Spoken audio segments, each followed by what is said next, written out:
Hello learners, in last session we already learned what is conditional formatting and how to apply highlight cell rules.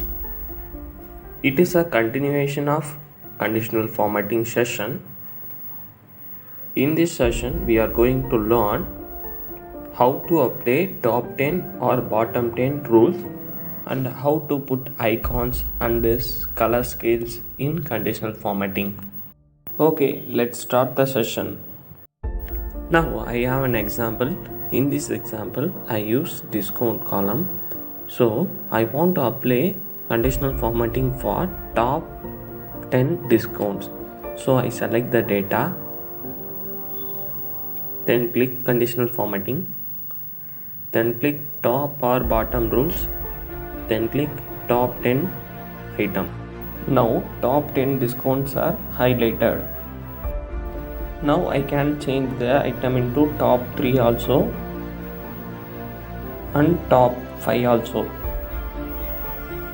So you customize the items. Now I close the dialog box.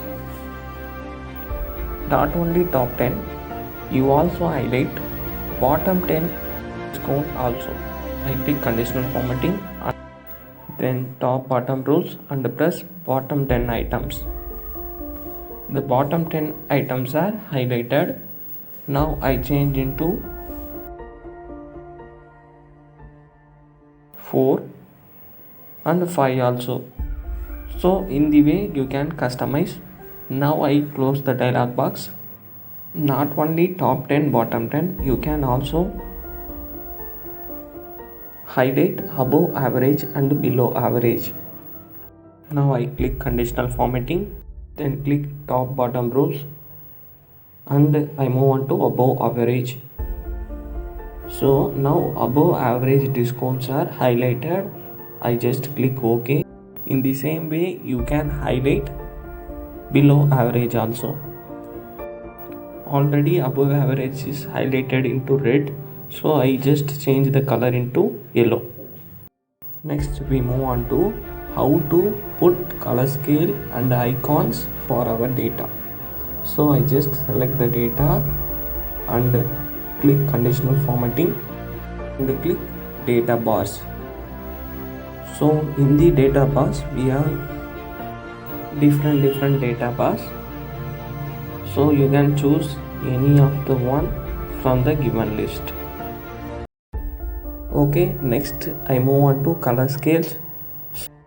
In color scale also we have different options. So in this color scale option you can choose any one from the given list. For this option, green is high, yellow is average, red is low. So in the way you can use. Alright, next we move on to icon sets. The same way you can set the icon in conditional formatting. So we have different icons, so you can use one from the given list. I just select stars. By using manage rules you can delete the conditional formatting. If you don't want icons, you just delete it. You want to know this. If you change the cell value, the conditional formatting also simultaneously changed like this. If you manually do this work, it takes lot of time and you can't rectify the error. So by using conditional formatting, you can do your work faster and save your time also. So I hope this video is useful for you, and please hit the like button guys if you like this session. Bye to all, have a good day. Subscribe to this channel and press the bell icon to never miss another updates.